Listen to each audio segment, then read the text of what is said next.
My name is Tricia Wasney and I'm from Winnipeg. I grew up on a very small farm just outside the city.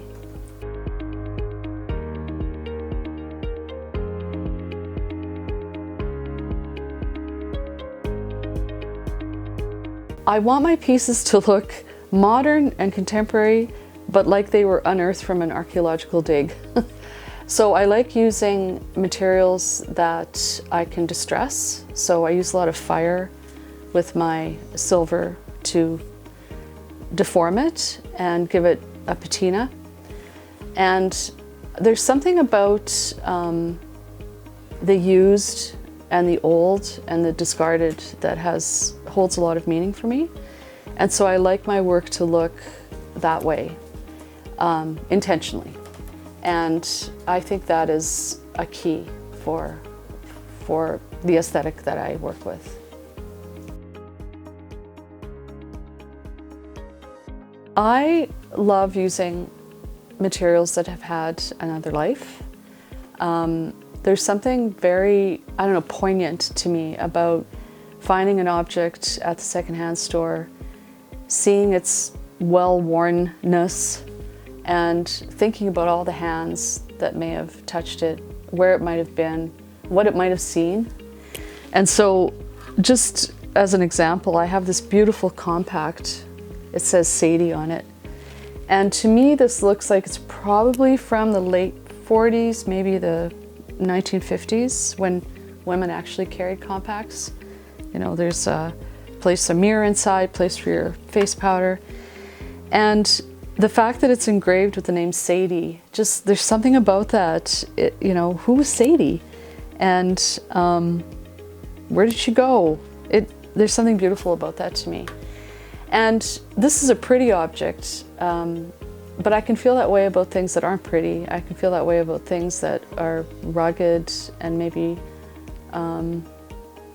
might be less interesting at first glance, but what they contain somehow makes me want to explore them.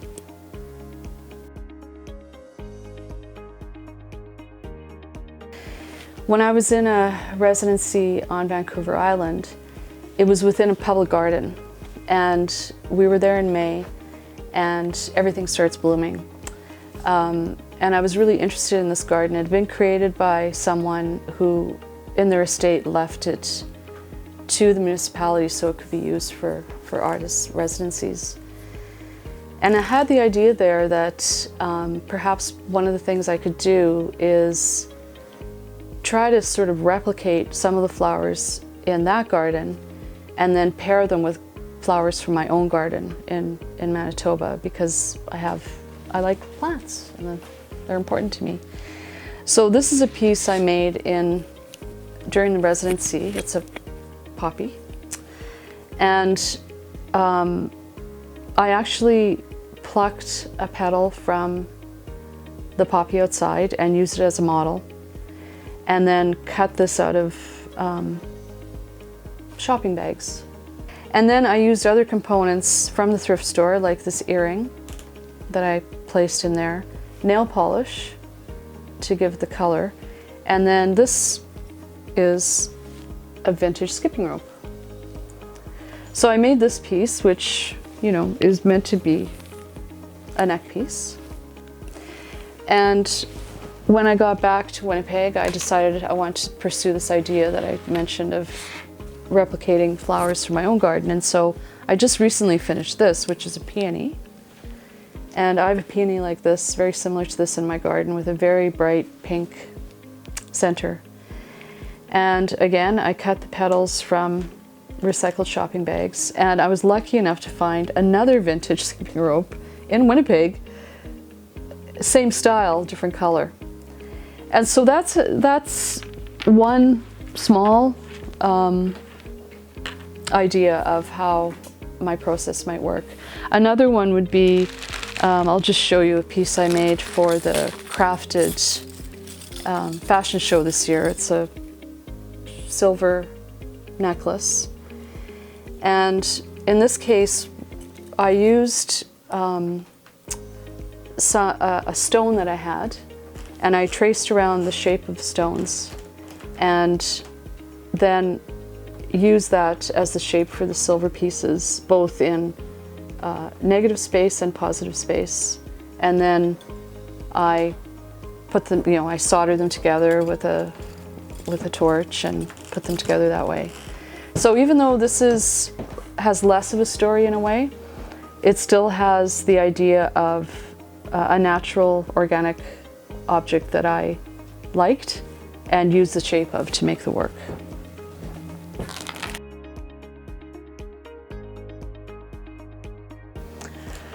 Yeah, I have quite a multidisciplinary background. So I studied film. That film was my major as an undergrad. And then I decided to pursue landscape architecture.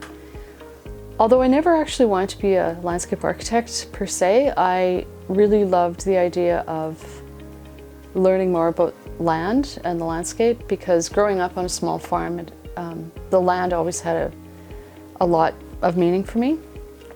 And so I completed that degree, and unlike many of the other students, I didn't do a design project for my thesis. I actually did a written thesis about what landscapes mean to people, and how when we come from other countries, we often bring things with us that remind us of our home countries.